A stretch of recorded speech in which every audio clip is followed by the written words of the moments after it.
चलिए next case हमारा क्या आता है, solubility of gas in liquid. अब हम क्या देखने जा रहे हैं कि हमारा सॉल्यूट क्या है, कोई गैस है, और सॉल्वेंट हमारा क्या है, कोई लिक्विड है। यहाँ पर हम क्या देखेंगे, सॉल्युबिलिटी वेरी करती है, डिफरेंट गैसेस की डिफरेंट सॉल्युबिलिटी है फॉर डिफरेंट सॉल्वेंट, जैसे उसमें था। लेकिन कुछ गैसेस क्या होती हैं, बहुत हाईली सॉल्युबल होती हैं, लेकिन कुछ कैसी होती हैं, बहुत स्लाइटली सॉल्युबल होती हैं। हाइड्रोजन है, ऑक्सीजन है, NO2 है, ये सारी हमारी कैसी गैसेस हैं, which are slightly soluble in water.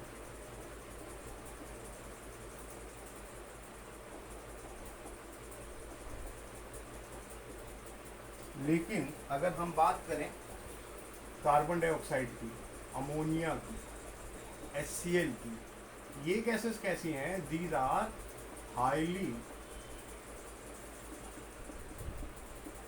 Soluble in water, बहुत तेजी से ये डिसॉल्व होती चली जाती हैं पानी में। तो हमने क्या देखा कि पहला हम यही पॉइंट कह सकते हैं कि ये सॉल्युबिलिटी किस पे डिपेंड करेगी, किस तरीके का सॉल्यूट है।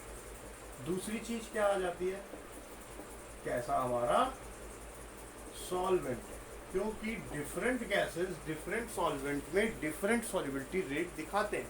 अगर हम बात कर रहे हैं ऑक्सीजन की, नाइट्रोजन की या कार्बन डाइऑक्साइड की, ये हम क्या देख रहे हैं, NO2 नहीं N2 कर लो। ये गैसेस की हम जब बात करते हैं तो हम इसमें क्या देखते हैं, these gases are more soluble in ethanol. पानी में तो कम है, लेकिन एक ऑर्गेनिक सॉल्वेंट में कैसी हैं, ज़्यादा soluble in comparison to water. Similarly ammonia की हम बात करते हैं, HCl की हम बात करते हैं, हमने क्या देखा, मोर सोल्यूबल इन वाटर। अगली चीज क्या आती है, इन कंपैरिजन टू इथेनॉल। हम अगर बात करें जो टेम्परेचर का क्या रोल है, तो हम क्या देखते हैं, टेम्परेचर के रोल में हमें क्या पता है, जब भी गैसेस डिसॉल्व होंगी सॉल्वेंट में, हीट प्रोड्यूस होगी, मीन्स सॉल्यूशन बनेगा और साथ में क्या निकलेगी, हीट निकलेगी। तो हम क्या कह सकते हैं कि टेम्परेचर का क्या रोल आ गया, कि टेम्परेचर अगर आपने बढ़ाया तो क्या देखेंगे, सॉल्युबिलिटी डिक्रीज कर जाती है, और टेम्परेचर अगर आपने घटाया तो आप क्या देखते हैं, सॉल्युबिलिटी इंक्रीज कर जाती है। आप देखते हैं अगर हम कोल्ड ड्रिंक पीते हैं तो कोल्ड ड्रिंक हमें गर्म तो अच्छी लगती नहीं, ठंडी अच्छी लगती है। क्यों ठंडी अच्छी लगती है, वहाँ पे हाई प्रेशर में उसकी सीलिंग करते हैं, यहाँ पे प्रेशर का भी रोल आ जाता है।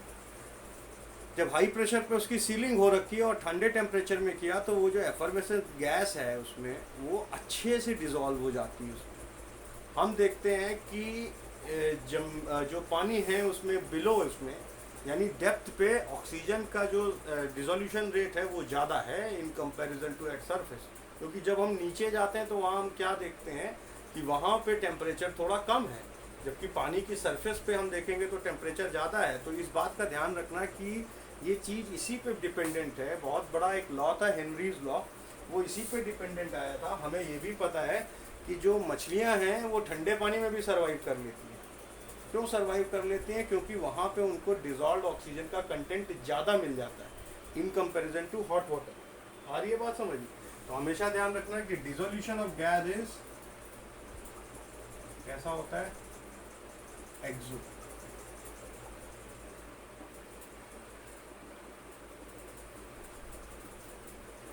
Clear.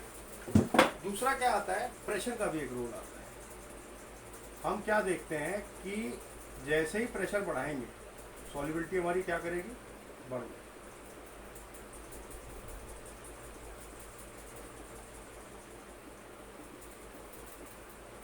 On increasing the pressure solubility increases. यही हेनरी लॉ कहता था कि जो पार्शियल प्रेशर है गैस का, जो इक्विलिब्रियम में है किसके साथ, सॉल्वेंट के साथ, वही सॉल्यूशन बना रही है उसका। और this is the Henry law.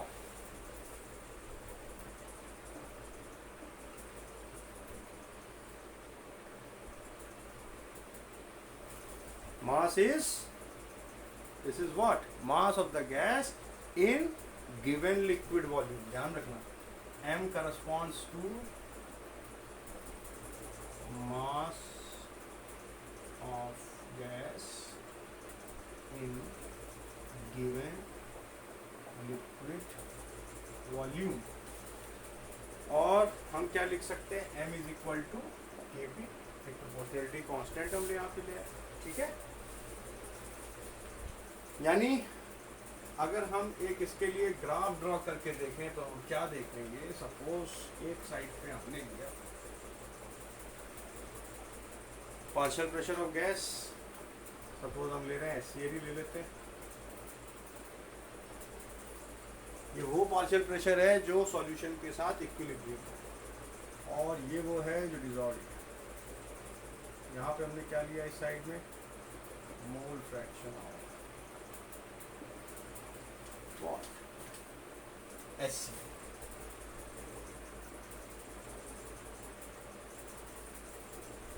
In its solution।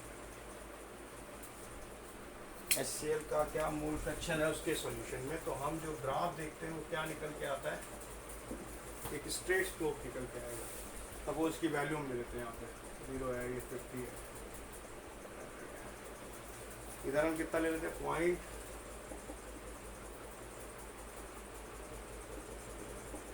0.20, 0.30। सो ये स्लोप कैसा होगा, एक straight line obtained means this slope is going to give you the value of KH, that is termed as Henry's constant.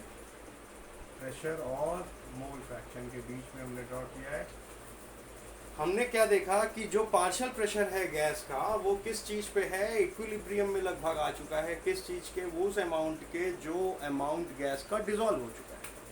ध्यान से समझना, sealed bottle है, जिस amount में वो डिजॉल्व हो जाएगा उसकी सॉल्युबिलिटी बढ़ानी है तो हमें क्या करना पड़ेगा, टेम्परेचर को गिरा देना होगा। यानी हम क्या देख रहे हैं, जो पार्शियल प्रेशर है that is directly proportional to mole fraction of the gas. और आपको पता है जो मोल फ्रैक्शन होता है वो कैसी क्वांटिटी है, एक डायमेंशनलेस क्वांटिटी है कि नहीं, it is a dimensionless quantity. तो हम क्या लिख सकते हैं, P is equal to KH multiplied by H, यहाँ ब्रैकेट में लिख रहे हैं, ये हमारा क्या आके निकल के आ रहा है, मोल फ्रैक्शन के टर्म्स में हेनरी लॉ का फॉर्मूला। और दूसरी बात ध्यान रखना, हेनरी लॉ क्या कहता था कि ये जो भी होगा इसमें केस का case, it is inversely proportional to solubility of, clear. इसकी डेफिनेशन आप लिख के इसके नोट्स हमें भेजिए।